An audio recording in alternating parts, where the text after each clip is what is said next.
আলাইকুম। যারা বলেছে জাহান্নামের কেচি দিয়ে জিহ্বা কুচি কুচি করে কাটা হবে, অন্যের জায়গা মেরে যারা খেয়েছে গোটা জমিনটারে ওর কাঁধে চাপিয়ে দেয়া হবে। ঘাড়ে কর।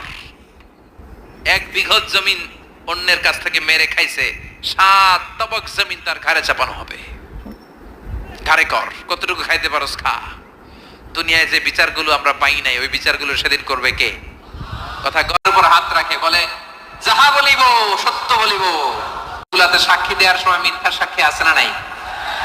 বেশি না কম? মিথ্যা বলা যাবে?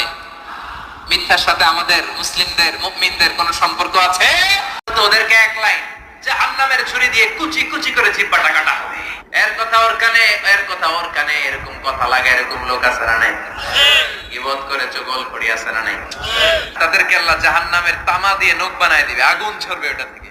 নিজেরা নিজের গালের গোশত আর বুকের গোশত টেনে কুড়ে কুড়ে খাবে।